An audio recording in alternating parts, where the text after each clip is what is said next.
నువ్వు యాక్చువల్‌గా డ్యూరాడ్ లైన్ అని గీసిండ్రు వాళ్ళు బ్రిటిష్ బయలుదేరే ముందు. ఆ line should be the final line. Whatever you have come inside close to Srinagar and the new line of control అన్నదాన్ని వెనక్కి తీసుకొని పోవాలా. ఆ బిట్‌ని మనం ఏదైతే పాకిస్తాన్ ఆక్యుపైడ్ కాశ్మీర్ అంటామో, ఆ వర్డ్ అక్కడికొచ్చిందన్నమాట. మనం వాళ్ళని పాకిస్తాన్ ఆక్యుపైడ్ కాశ్మీర్ అంటాం. పాకిస్తాన్ ఏమో దాన్ని ఆజాద్ కాశ్మీర్ అంటది.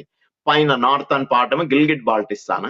కింద కొంచెం ఒక స్మాల్ పార్ట్ ఏమో ఆజాద్ కాశ్మీర్ అని డిక్లేర్ చేసి పాకిస్తాన్ దాంట్లో ఒక puppet president for that country, ఒక puppet prime minister for that country. And it is just time waste and joke for that prime minister. ఆయన ఇప్పుడున్న ఆయన అన్ని పొలిటికల్ పీపీపీ, నవాజ్ షరీఫ్, ఇమ్రాన్ ఖాన్ అందరితో మారిండు.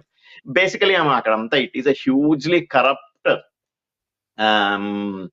Difficult, failed state inside a failed state అన్నమాట. So that ఇప్పుడు మనం చూస్తున్న అన్రెస్ట్ అంతా అదే కారణం అన్నమాట. ఇంకోటి ఏంటంటే ఇప్పుడు బేసికలీ